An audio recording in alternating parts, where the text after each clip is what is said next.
So good morning everyone. Ating kasama ngayon si Sir Ruel upang interview siya sa kanyang health success story. So isa siyang taxi driver na sinabihan ng doctor na kailangan niyang magpa-opera as soon as possible. Ano bang nangyari Sir Ruel at bakit kailangan mong magpa-opera agad? Nung ano kasi, nung one time niyan, nag-ano ako, bowel movement ako sa umaga. Eh, nung, nung akala ko ay dumi na yung lumabas. Pero nagtaka ko bakit sumirit. Wala namang problema yung tiyan ko. Yung pala pagtingin ko, napakaraming dugo na buhay. Mm. Kaya yung time na yon, yun yung nagtulak sa akin para pumunta sa ospital at para magpakonsulta sa doktor. Yun na nga, nung nagkonsulta ako sa doktor, in-advise niya ako na magpa-colonoscopy para ma-check kung ang laman ang laman ng aking colon. Nung ma-colonoscopy na, nakita ng doktor ang problema ng colon ko, may malaking bukol sa aking colon. Kaya ang sabi niya kagad sa akin, advice, tatay, yan yung problema sa iyong colon, may malaking bukol, magpa-laboratory ka na kagad dyan sa labas, marami namang laboratory dyan para kung okay lahat ang result, isubmit mo kagad sa akin para mapa-schedule kagad natin kung kailan na yung operasyon at may handa na ang room na para sa operasyon. Kaya, nung nakumpleto ko na ang requirements sa laboratory, okay na, pag-submit na lang, pero nag-flashback sa aking isipan eh. Ano No, yung nag-flashback sa ano naramdaman mo Sir Ruel nung time na sabi ay ooperahan ka na, ready na yung papeles mo. Mayroon ka bang agam-agam o takot na nararamdaman during that time? At ano po yung kinakatakutan niyo po? doon sa pagbanggit ng doktor na ooperahan, marami kagad pumasok sa aking isip. Una, kung maoperahan ako, yun nga ang trabaho ko, taxi driver eh. Pag maoperahan ako, ang tanong ko, makakapag-drive kaya ako after a week, after a month, or 3 months? Baka hindi pa ako pwedeng mag-drive. Ay, paano na yung pang-araw-araw naming pamilya? Paano na yung pangangailangan ng apat yung estudyante? So yun una yun ang tanong sa aking isipan. At ang pangalawa, na yung mga naisakay ko na pasahero, may mga pasahero kong naisakay na ang asawa niya, naoperahan sa kolon, successful naman ang operasyon, pero hindi umabot ng 1 taon, patay. Yung iba naman, ang uncle nila, naoperahan sa kolon, successful naman, pero sumobra lang ng 1 taon, patay. Yung iba, hindi umabot ng 2 taon, patay. So sabi ko, bakit ako magpapa-opera? Kaya yun yung time na naghanap ako ng ibang mga alternative para kung paano mapanumbalik ang aking kalusugan, yung aking karamdaman. Yan po yun, ma'am. So, nung time na yon naghanap ka. Kasi ngayon ngayong matindi mong agam-agam, 4 na anak, Yes po. no? Hindi biro yun. So, lalo na kung private pa siguro yung mga anak mo nag-aaral, hindi talaga madali. That Isang time. anak nga lang, di madaling, Oh. no, palakihin or sabihin natin, ng gastos, no? So, sino yung nakatulong sa'yo or ano yung nakatulong po sa inyo? Mabuti na lang ang Diyos ay napakabuti. May ginamit siya na tao na pumunta sa bahay, kaibigan ko. Ngayon, sabi niya sa akin na mayroon daw siyang magandang balita, pangkalusugan at pangkabuhayan. Hindi na ako nagka-interest, ma'am, doon sa pangkabuhayan. Kasi that time, yung pagtataksi ko, okay naman. Mhm. Pero ang inanap ko para talaga sa kalusugan. Mhm. Yun nga, sabi niya sa akin, mayroon akong dalang magandang balita, kuya. Mhm. Sabi ko, anong produkto yan? Sabi niya, ano ito, gulay lang naman ito, kuya.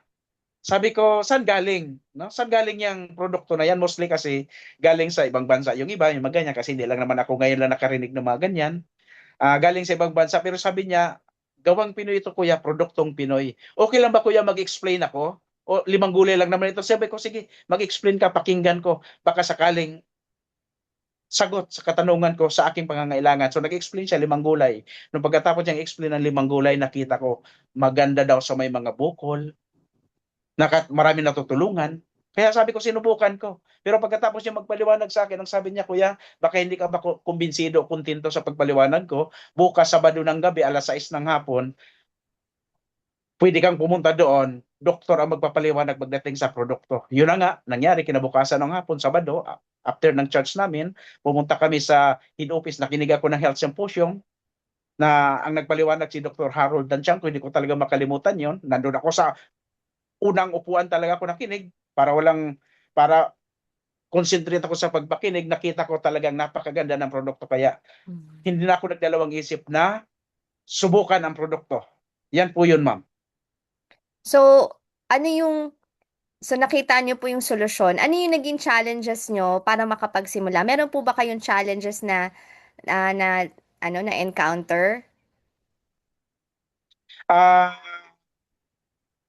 may challenges po. Kasi unang-una, ang pagbili mo ng produkto, kung ako kasi, ang iniisip ko, pag isang box lang ang bibilhin ko, kukunti, baka hindi, baka wala pa akong makitang pagbabago. Kaya ang ginawa ko, isang bag ang binili ko.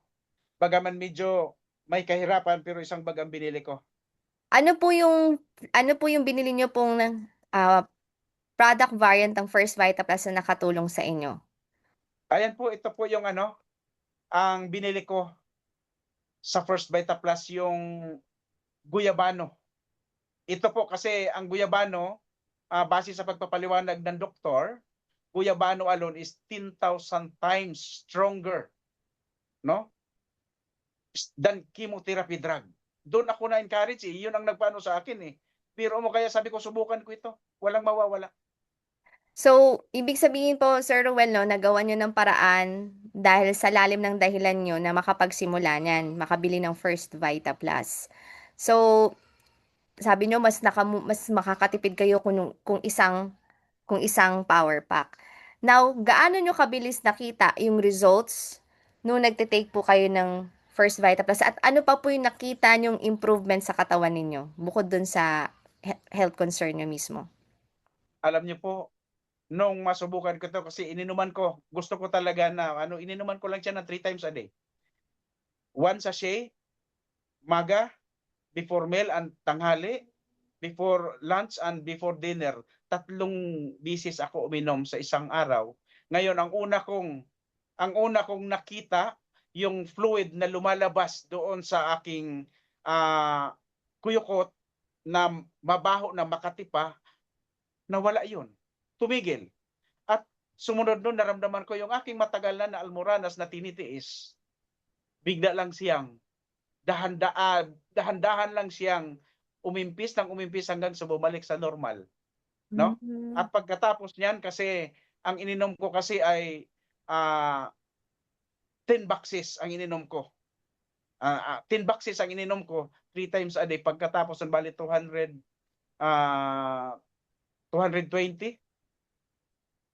220 o 240 sachet. Yun ang ininom ko 3 times a day. Alam mo, yung aking nararamdaman, dahan-dahan lang na bumalik, no, ang aking kalusugan, ay yung aking naramdaman, hindi ko na nakita pa.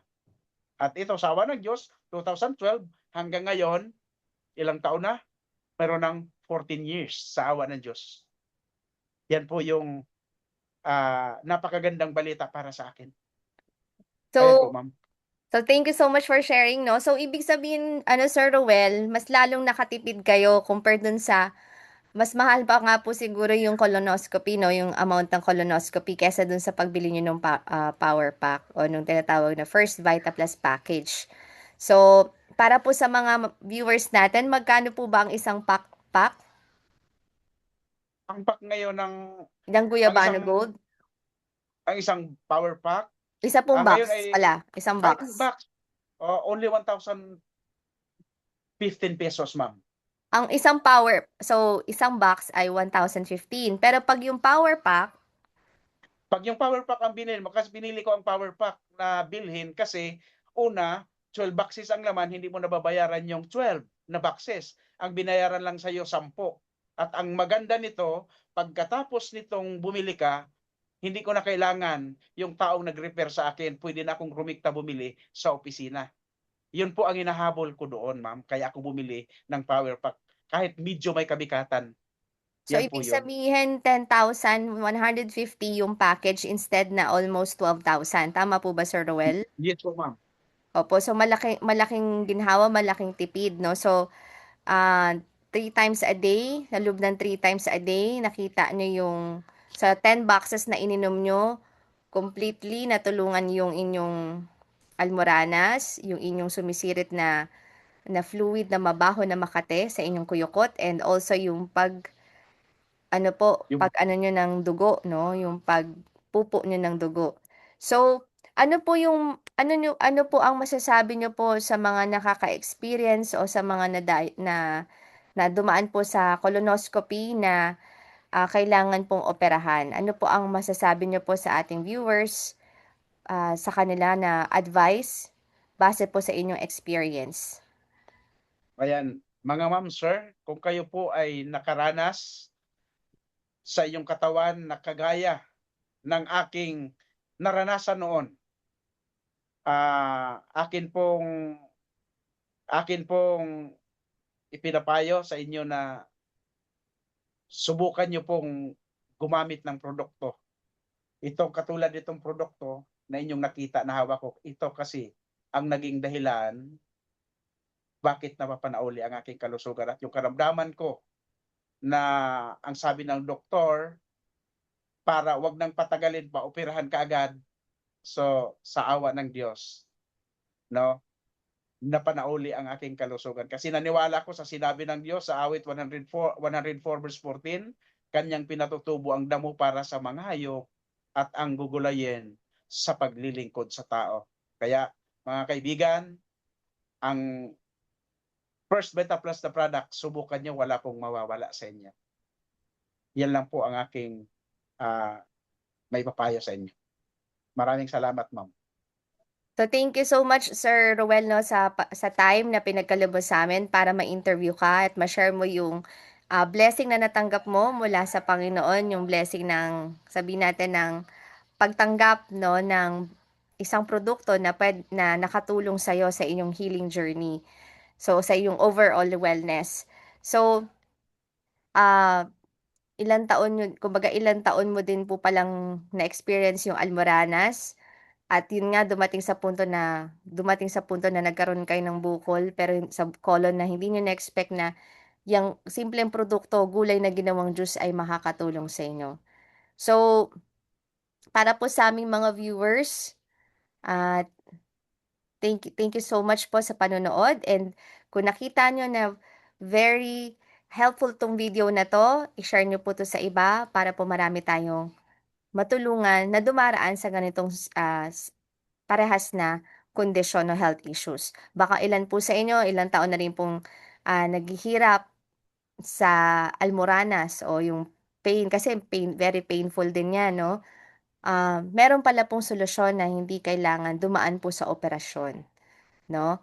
And also, yun nga yung kakaiba na sinabi ni Sir Rowell, no, na may sumisirit na mabahong fluid na makate, baka may ganun din kayong experience. And yun nga po, yung mas nakakatakot yung akala mo dudumi ka lang pero buhay na dugo, no, ang inilabas. So, thank you so much po.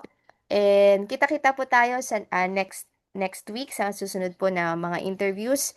And kung kayo po ay may experience, no, health success stories sa ating produkto, let me know para ma-interview din po namin kayo o mapanayam din po namin kayo upang ma-share natin yung inyong experience. Thank you and God bless po.